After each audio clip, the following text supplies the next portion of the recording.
Hey, everybody. Welcome back to ATL Developments with Geoff Smith, recording from the Business RadioX studios inside of Renaissance Bank in Alpharetta, where we talk about all things economic development throughout the metro Atlanta area with a focus on residential real estate. I am the branch manager of the downtown Roswell location for Assurance Financial, specializing in residential home mortgages. We fund our own loans, underwrite, and process in-house. We have 4 quality appraisers on rotation, and if it's a residential loan you're looking for, we've got it. FHA, VA, USDA, conventional, jumbo, new construction, small business owners who need income-based on bank statement deposits, or anyone in need with help with their credit. We can hustle to make sure our clients are taken care of and show up happy at the closing table. If you are a realtor, we love to help your first-time home buyers by educating them throughout the process so they feel comfortable throughout the deal. We love making it simple and smooth for your high-end buyers as well. And ultimately, we bring happy clients on time to your closing tables. Well, here we are in 2022. It's a new year, and I have to say it does feel like a new year. Not all new years feel like a new year, but there's a lot of things happening right now. It feels like we're moving out of this COVID thing, trying to figure out how to get back to a normal life, whatever that is, which brings me to a topic. It's kind of funny. I write a weekly newsletter on the industry and other things, and my wife reads it half to make sure there isn't anything she has to apologize to her friends for, and the other half she reads to try and give me some good advice, which she does. And one thing she noticed was that I'm always talking about how we're finally moving out of something, and when things were normal, or we're going to get back to normal sometime soon. And she kind of brought it up to me. She said, well, when are things normal? So I kind of went back through my newsletters. I started reading all my economic notes. And one thing I noticed was, I don't think it has ever been normal since I've been in this industry for the last 12 years. I'm not sure there is such a thing as normal. I think we're always moving from one thing to another. So anyway, such is life. That's kind of my thought of the day. And here we are in a world where things may not always be as extreme as what we just went through with COVID and everything else. But here we are moving into something new. I'm not sure it's normal. But for the last 2 years, interest rates were near 3% for 30-year fixed rate, according to Mortgage News Daily, the lowest rate ever in the history of conventional rates. So for the last 2 years, that was normal. Now we've moved out of that, and we're going up. Rates have gone up back near 4%. I have people who have only existed really in the last 2 years in real estate who are freaking out because rates are near 4%, which in most normal times is still near the lowest of all time. So business is all being aware of what's happening and adapting. And I know many good realtors, but few have done it as well and adapted as well over the years. As my guests on the show today, Michael and Roxie Hernandez of the Hernandez Group. The Hernandez Group has been together since 1995 and are dedicated to building relationships and committed to providing the highest level of service by being honest, loyal, understanding, and attentive. They work with buyers, sellers, and investors and have spent a long time in the metro Atlanta area building and maintaining a strong reputation as a team that goes above and beyond for their clients. Roxie is a native of Texas and moved here in 1990, where she met her husband and business partner, Michael. They have 3 daughters and are avid volunteers in our community. Roxie serves on the board for foster care support. Michael serves on boards for Roswell First Responder Foundation as well as Roswell Rotary. I know them in more ways than one. Our children go to school together, and I too am a Roswell Rotarian. Michael and I also have a very fond relationship with a nice beverage called beer, specifically craft beer. And I'm thrilled to have my friends Roxie and Michael Hernandez on the show. Hello, gang. How are you? Hey there, Geoff. How are you? Fantastic. Hi, Geoff. How are you? Fantastic. I'm absolutely fantastic. It's a lot of fun to do this show and have people I know on here and, go through kind of what's going on. Why don't you guys tell everybody a little bit about the Hernandez Group, for starters? I tried to do kind of what I know about you, but tell us a little bit about Hernandez Group, maybe some history on it, and what you guys do, what makes you special. Tell us some stuff. Ladies? Well, we decided to get our real estate license in 1995, and we're always asked, what was it about real estate that caught your interest? I had a background in restaurant management and then the music industry. And my mother got her real estate license about 6 months before we did. And we said, heck, let's just get our real estate license. So we went and studied at Waffle House, drank lots of coffee, and then got our license. And then it was, what do we do next? So it's been great. Yeah. So we kind of stumbled into it. My dad had a house for sale. And as you mentioned, we were in the music business industry before. So my dad basically said, Michael, if you can find one of those fancy musician artists up there that have all this money, would like to sell them our house, and I'd give you X amount of dollars. And I thought, I was like, well, that's twice as much money as I make in a year. So I thought about it. We didn't get in for the money. Definitely didn't get in for the money. But then we started realizing the fun of matchmaking. And so the Hernandez Group started 1995, as Roxie said. Well, that's fun. That's exciting. That's a neat way to come into it. This industry has all types. And, I'm imagining now, I'm starting to think back on you two, and I've known you all for a while, but I didn't know the 1990s Roxie and Michael. And I'm imagining y'all, I know the reputation has been strong. I've met you since your reputation's been strong. People know you as a strong realtor team. You do good work, and I've met you on the other side. So I'm interested, what was it like kind of starting out? How did you get business? I mean, when you first started, how did you create this? How did this come from? Well, the internet was about to come out. So I was in line for Windows 95. So basically what we were, and because of our history with our sphere, most of them were in the music business, which means that they were broke. And so we had to go with first-time home buyers. And so I would write in to the Atlanta Journal each week and mail in my ad for a first-time home buying seminar. And then that's really what our focus was, the first-time home buyers at that point. Yes. And then I remember my very first day at our very first brokerage, and I'm like, what do I do? And my broker came in with the big Haynes directory, which I think they still make. And it's really, really thick. And she just opens it and goes, start calling. So I just got off the phone. I was broke, didn't have a computer. I kept track of all my leads on index cards. Okay. Tickler cards. So there's no excuse that you can't start your own business and work if you don't have a computer. Now everyone, of course, has a computer, but... Yeah, we got so many tools now. It's incredible to think, how did anybody get anything done back then at all? You know, when I think of how many spreadsheets and the amount of information we're processing right now. Well, that's kind of neat. It's fun to hear. There's a lot of people. I work with a lot of new agents as well, and it's just fun to see them with everything in front of them and have no idea exactly how it's going to turn out. If you could say, and I consider y'all successful, right?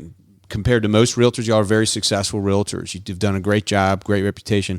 If there's one thing you could tell a young realtor out there, what did the young Michael and Roxie do above anything else that kind of led you to having a successful career in this real estate industry? We've always been very passionate about relationship building. And we have never, since we've been in real estate, said that we come before our clients. We're not interested in just having mass listings and signs in yards. Our clients are they're asking us to help them get their home sold. So every member we've ever had of the team, we've mentioned to them that if you ever become more important than our clients, you will not be on the team. So our clients sincerely always come before us. Yeah, it is about the relationship. You could get into a networking group like a BMI, or you could get with, the church. Do the things that you like to do and be passionate about it, and then things will fall in line once you let everyone know what you're doing. But you got to be sincere.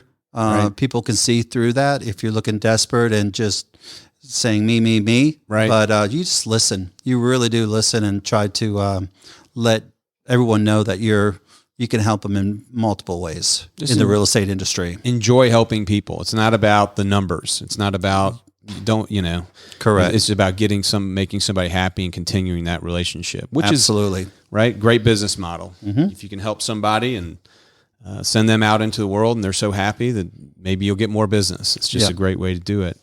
Well, that's awesome. And another question I have for you. You are the second team I've had where it's a husband-wife team.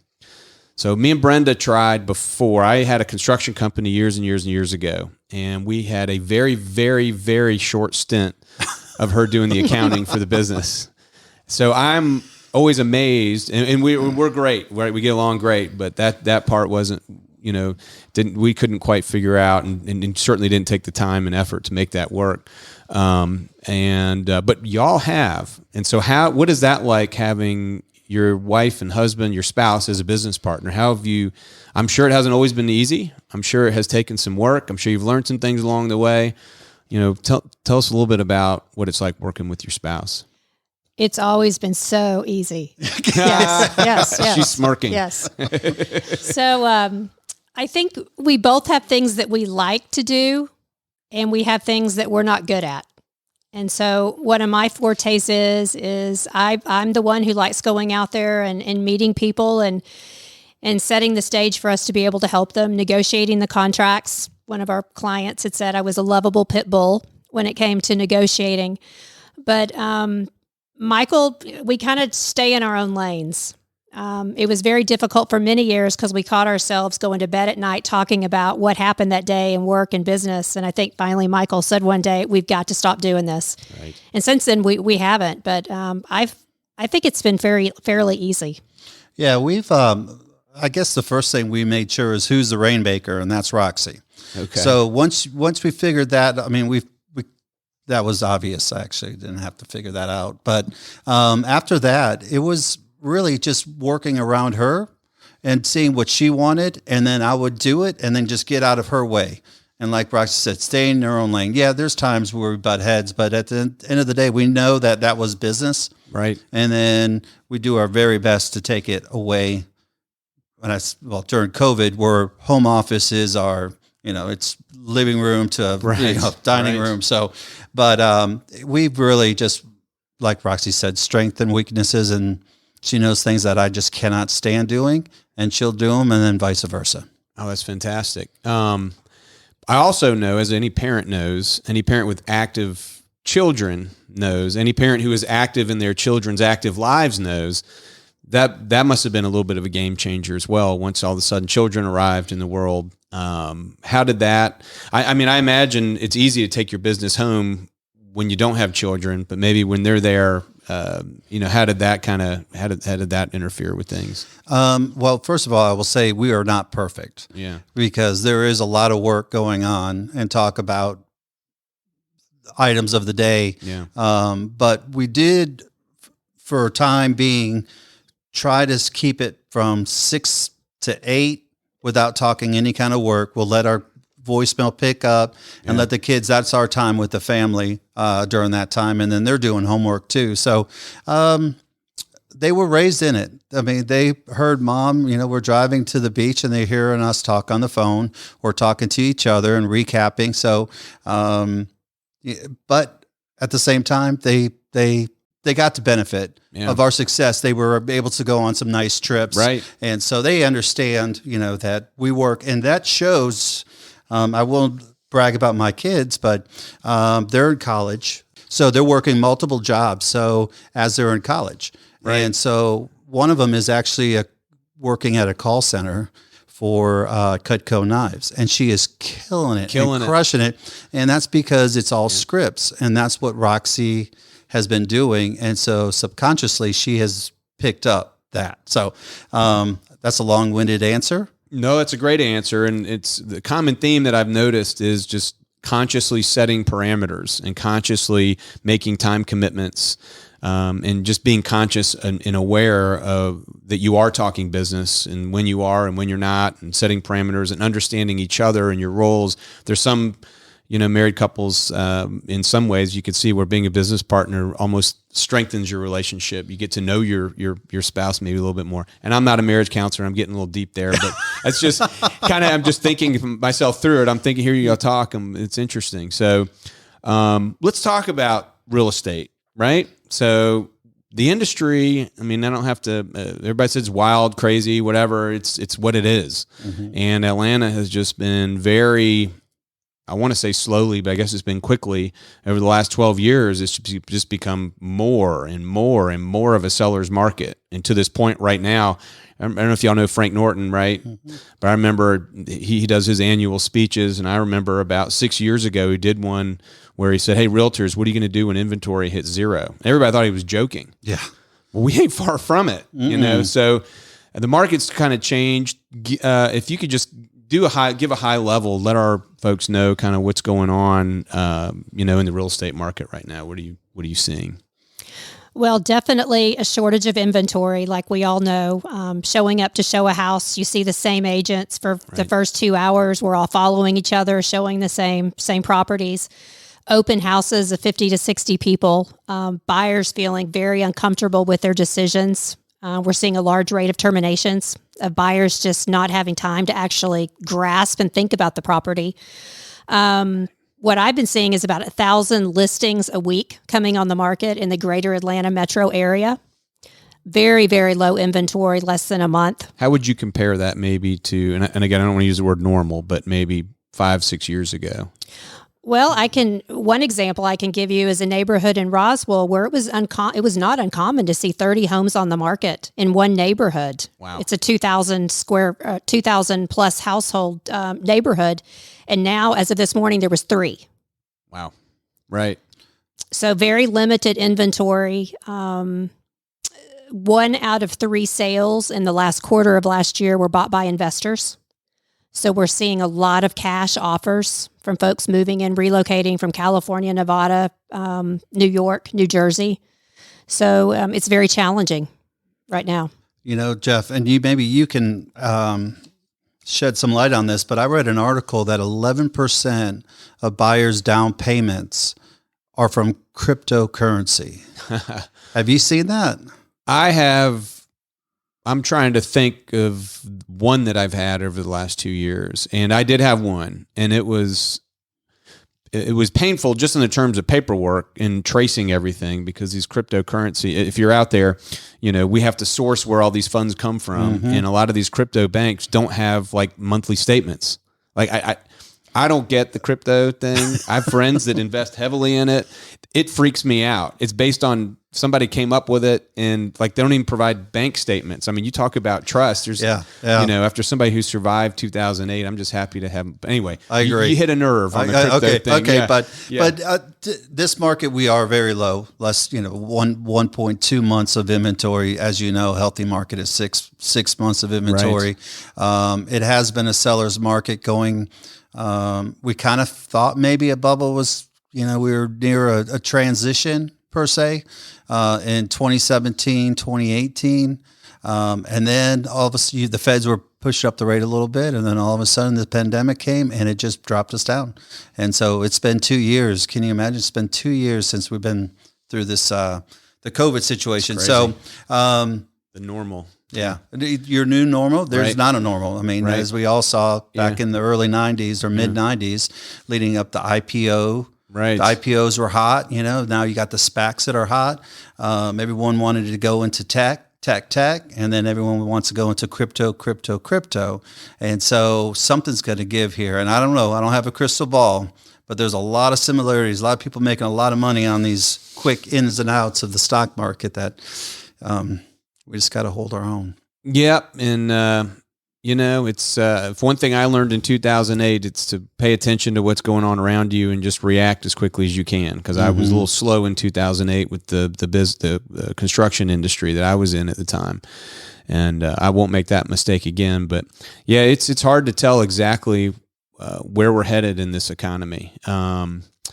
Labor shortages, is really, and I don't know if that's just the thing. Before COVID, that was the biggest thing holding our economy back from growth. Was we didn't have enough people to produce the goods and services. We were maxed out. We were unemployment was under 4. Yeah, unemployment. No, if you didn't have a job, it was a you problem. It was so.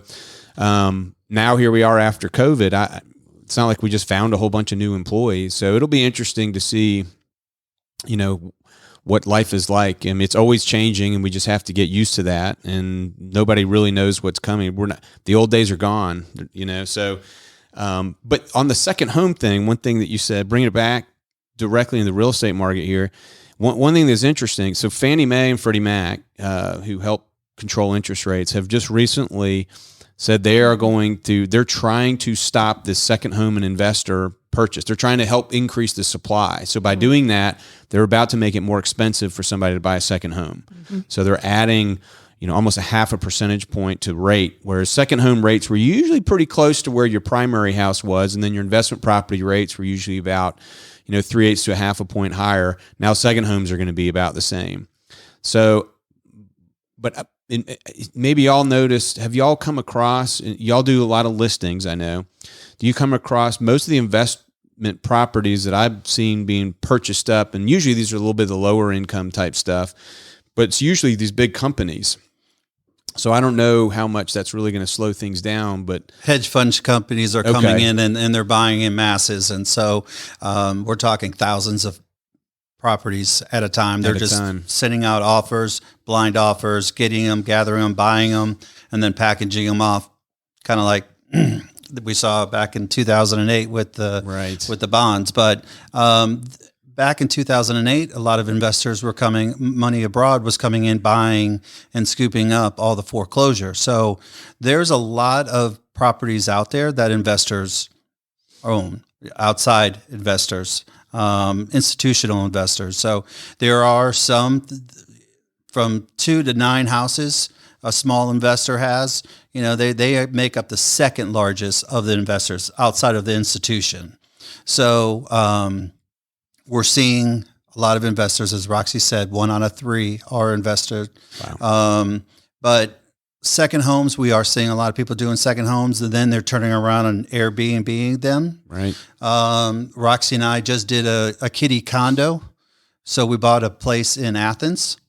Explain what a kiddie condo is. Well, it's a nickname. Doesn't have to be a condo. Doesn't have to. Right. It could be a single family house. Right. But as parents, we go ahead and if we want to go purchase a property in Athens, Georgia, which we did, we can then have our child be on the loan as well as on the title. So they're purchasing their first house, and we're not necessarily we are kind of co-signing, right? But non-occupant co-borrower, right? Or we and call so that we in can the mortgage industry. Yes, thank you, sir. Yep. And we can still take advantage of the homestead. Right. She can.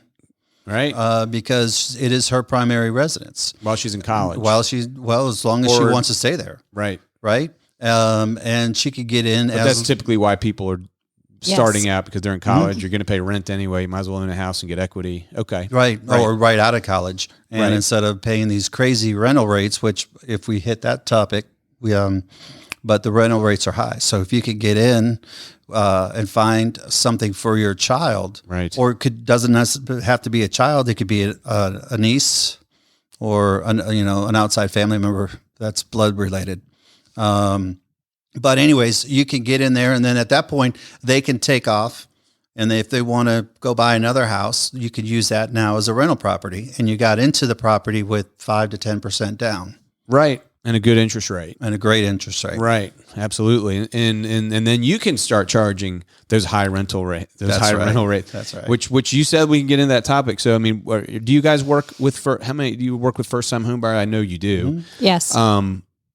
It's a pretty easy sell, isn't it? Somebody that's renting, when they start really comparing the numbers, what are you guys seeing out there? The last statistic I saw in Atlanta was rental rates last year went up 24%. Wow.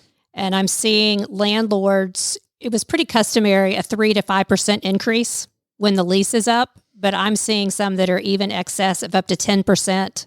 They're asking, which is wrong for them to pay. Totally not right. That's morally wrong, but that's just me. But people don't have a choice, do they? Right? Nope. It's not like if there was more, it's a supply and demand, right? Mm-hmm. If there's more competition out there, the markets would take care of that. But, yeah, it's a problem. It's exacerbating everything else, and that's why people are trying to build apartments everywhere. The supply's down. So go back to the investor thing, where people are buying up all these properties. That's exacerbating the supply and demand problem, which we have because we just don't have a lot of buildable land left in Atlanta. reasonable. Right. Builder can't come in and buy 100 acres, put up 100 homes and sell them for $300,000 a piece. You just can't do that anywhere in the metro Atlanta area. Yeah. And people aren't ready for 12-story condo towers to start going up everywhere. Right. Unless you're in town, maybe you can get away with that stuff. So it's tough. I mean, affordable housing is very, very tough. And I feel for them. There's these college kids that are coming out and they're making $100,000, and it's going to be a struggle for them to find something that fits their box. Well, and so speaking of that market, as competitive as it is, tell me, what is the role in this market today, right? What is the role of the seller's agent and what is the role of the buyer's agent? And I'm talking price range, anything under maybe $600,000 or $700,000 where it's pretty darn competitive. And it may be, y'all know the numbers better, but what is the role of a listing agent these days? Before, the listing agent's job was to make this house as pretty as possible, to try to attract people to it. People are coming to the house no matter what, right? I mean, you almost just got to list it, and then as a buyer, you're fighting. I mean, there's a lot more you have to do, obviously. You tell me. That's what I'm getting. Well, at. you got to bring your. I mean, if I, as a listing agent, and Roxie will be able to shed more light on this, but we just had a listing that was ready. I was like, Roxie, we could just put this on the market. It's ready to go. It's vacant. Yeah, it needs carpet and paint, but this is an investor is going to come in here and we ended up doing the carpet and the paint, very reasonable for the landlord, and ended up getting 30 or 40 plus offers. But you got to give a good product out there. That way, offers. That way, I was a little disappointed because my record was 48.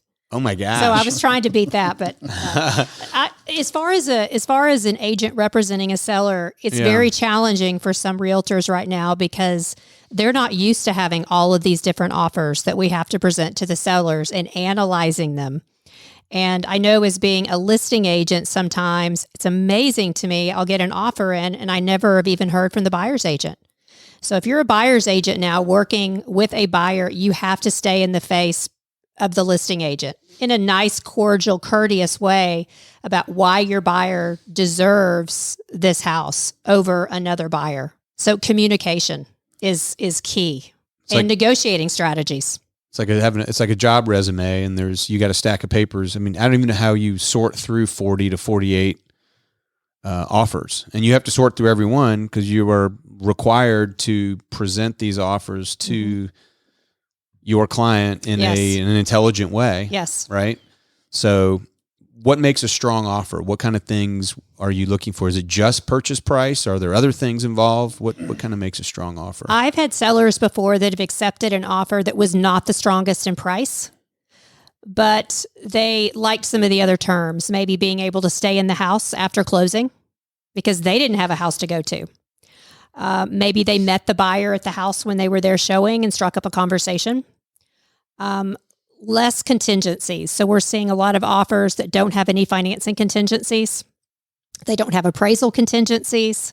They're not doing inspections, which I don't recommend, but there's some caveats and stipulations you can write in. So it's the whole package to have the less stress. That's what they're looking for. They're just wanting the easiest deal that can close. Right. So the strongest offer price is one thing, but somebody's ability to follow through on that might even be stronger than the price. And having a great loan officer like yourself that's going to call behind when we're making an offer to the listing agent. Right. And lastly is the reputation of the real estate agent. And the lender. It really holds a lot of weight.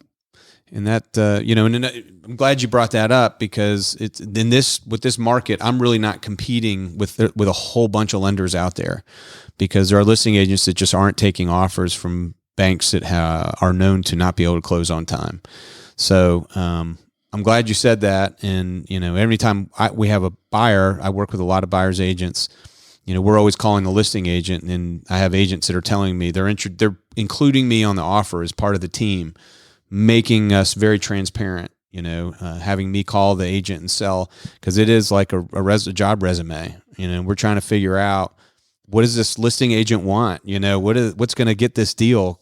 Because it's exhausting. as a buyer if you don't have an agent that is going to win you the deal. You're just going to fall in love with a house, put in the offer, and you're going to lose out on it. And now the next weekend you're going to have to drive around again. And I've seen that process with some agents last months. Others are just very, very, very good at hustling and figuring out what I've learned, there's no real, and tell me if I'm right or wrong, there's no real formula, right? It's like every deal you got to figure out, okay, what's going on? Who's the listing agent? What is this listing agent looking? What kind of listing agent? What does the seller want? You got to get through that. It's kind of a hustler's game. You got to figure out. Which is always exciting, keeps everything moving, right? So, but really just finding the pressure points, as you're saying, what's it going to take for this? And who knows? It's always enjoyable. It's always enjoyable. Buyers agents, and we're buyers agents. We do work with buyers, but it is definitely grueling. Now, what I feel really bad about it, maybe you could shed some light on it, is these FHA, especially VA buyers that are just getting clobbered. And they are as healthy on paper, great lender backing them, and they just still can't get the deal. Correct. And, FHA loans in a lot of ways are a lot more flexible than a conventional loan. You start talking about the VA and what's going on there, you will hit a pain point with me, and I will get on my soapbox. Nothing drives me more crazy. And I've had listing agents say, this is a VA loan, so it doesn't have a chance. We're not taking any VA offers. In my mind, these people fought for our country. They signed a piece of paper that said, we will put our life on the line for this country, and this is a way for the country to give back to them. In my mind, they should go to the top of the pile and get the first shot, right? That's where I come from. My father's a Marine. So it kind of drives me crazy. Now, on a technical side, the listing agent, the stink on a VA loan, if you will, is that the appraiser it's the appraisal system. So I got that, and I went back and looked through my last 2.5 years of VA loans. I looked at all the appraisals.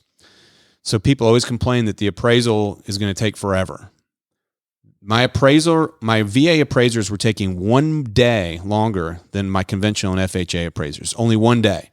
As far as value, I didn't have one deal that came in under value over the last 2.5 years on a VA loan. So that myth is busted. The VA, the misnomer is they want to do a loan for that veteran. They want to. They have caveats they have to meet. They have things they have to meet, but there is back and forth. And, we can LOX, which is a letter of explanation on a lot of different issues, as long as they realize that there's a reason behind some of the things. So anyway, like I said, you've hit a nerve, and I could go on and on and on, because that drives me crazy, because I've got veterans that are trying to find houses, and it's like they got a pox or something, and they're getting hindered. They're getting they're not able to buy a house because they fought for this country, and they're trying to utilize which is the best loan on the market, period. Yeah. Very unfortunate. Very unfortunate. Yeah. I completely agree with you. Yeah. Thank you. So we'll take that up, but, so where are we going? What's going to happen in the market? Is we going to keep going like this? I mean, I'm sure you guys, I stopped making prognostications a long time ago, but I'm sure you guys. Well, we love reading your newsletters. It's great with all the information you're getting as well. Our crystal ball is that this year is going to be good. It's going to be a seller's market. One thing I would like to say real quick is that buyers and sellers, agents, need to think about, because in 2008, a selling agent or a listing agent was going through nightmares as a buyer's agent's going through now. So the tables have turned, but the tables will turn again. And again, your reputation on how you show yourself and how you work with your clients and with your peers is going to stand. And people will not forget those agents out there are doing shady things or not so nice things. That will come around. But as far as in a high pressure market like we have, squeezes that kind of stuff out of people. It really does show the character of people, the amount of pressure people are under to make a deal work, and going through 48 listings and all that kind of stuff. Right. So, but I do see. I feel like the housing market's still going to be strong, still going to be a seller's market. From what I'm reading, and I do a lot of research, I just like to listen to economists and what have you, but they're saying that the sales prices are not going to rise as much as they have the last 2-3 years, but they are going to rise. Right now, you got 20+% over what last year was versus the year before that. And this same thing happened back in 04, 05, 06. But you're going to get a more healthier sales price appreciation year over year this year. So, but it's still going to be a grueling market for buyers agents. Just roll up your sleeves and get it done. When you got to buy a house, It's time to buy a house. Absolutely. And you just got to roll up your sleeves and knock it out. And we'll try, as the professionals that we are, we will try to make it as an enjoyable experience as we possibly can. Let us do the work, and let's try to keep the fun in it. And, Absolutely. Right? Absolutely. Well, y'all, it's been an absolute pleasure having you on the show. Y'all been a lot of fun. We didn't even get into a lot of stuff we could have, but next time. Yeah, next time. We'll save that for when we do the brewery tour. There you go. Yeah. There you go. Well, we appreciate you having us on here. This is great. Great setup. John, you did great. Michael and Roxie Hernandez of the Hernandez Group. If you are looking for some realtors, whether you are a buyer, a seller, an investor, they stand by their reputation of over 27 years in business. Long time. Long time. So thank you all so much for coming on the show. We'll see you around town. For everybody else, let's have a happy new year. Let's get cracking, and we'll see you on the next time. Thanks, Geoff. You're wonderful. Thank you.